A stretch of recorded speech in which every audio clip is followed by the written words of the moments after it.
20वीं सदी की शुरुआत में नेपाल के चंपावत के जंगलों में कुछ ऐसा हुआ था जो आज भी लोगों को द्वारा उस कहानी को दोहराया जाता है। तब आंखों के सामने उस आदमखोर शेरनी की तस्वीर आंखों के सामने दिखाई देती है जिसने 400 से ज्यादा लोगों को मौत के घाट उतार दिया था। आप लोग से रिक्वेस्ट है कि आगे बढ़ने से पहले वीडियो को लाइक और चैनल को सब्सक्राइब जरूर करें। ये कहानी शुरू होती है 20वीं सदी के शुरुआत में नेपाल के चंपावत के जंगलों से, जहां मौत के साये में लोग जीते थे। एक ऐसा आदमखोर शेरनी जिसने 400 से ज्यादा लोगों को मार डाला था।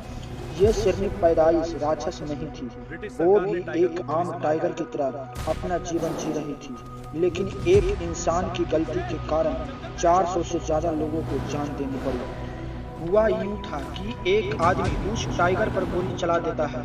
गोली तो लगी लेकिन मारा नहीं, क्योंकि गोली टाइगर की केनाइन दांतों को तोड़ता हुआ बाहर निकल गया। एक गलती के कारण एक आम टाइगर को आदमखोर बनना पड़ा। टाइगर को आदमखोर बनना कोई शौक नहीं था, बल्कि मजबूरी थी, क्योंकि केनाइन दांतों के बिना जंगली जानवरों को शिकार करना मुश्किल हो गया था। तब उसने चुना सबसे आसान शिकार, इंसान। फिर पहली मौत, दूसरी मौत और फिर पूरे गांव के गांव गायब होने लगे।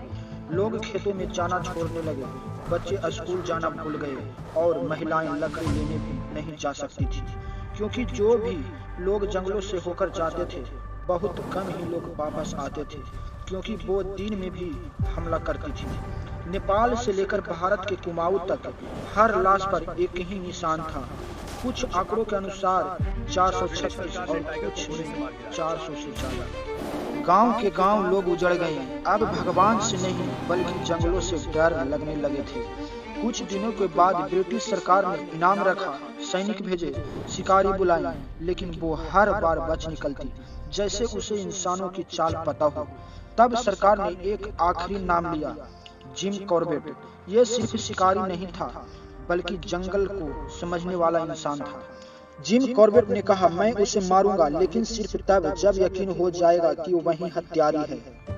कॉर्बेट ने पग चिन्ह देखे, लाशें देखी और सच्चाई सामने आई। उसके दांतें टूटे हुए थे, जबड़ा घायल था, इंसानों को मारना उसकी मजबूरी बन चुकी थी। फिर अचानक अप्रैल 1907 में चंपावत की जंगलों में एक गोली चली, फिर दूसरी गोली चली, जिस आवाज में 400 मौतों का साया उसी जंगल में हमेशा के लिए गिर गया। जब उस टाइगर का पोस्टमार्टम हुआ तो मिला टूटी हुई केनाइन दांत, जिससे वह बड़े बड़े जानवरों का शिकार करता था। अगर वो घायल न होता तो शायद आदमखोर न बनती। इसलिए जब हम प्रकृति के साथ छेड़छाड़ करते हैं तो बाद में जवाब भी देना पड़ता है और कीमत भी चुकाना पड़ता है। आज भी चंपावत के जंगलों में रात के लोग चुप हो जाते हैं, क्योंकि डर कभी पूरी तरह खत्म नहीं होती।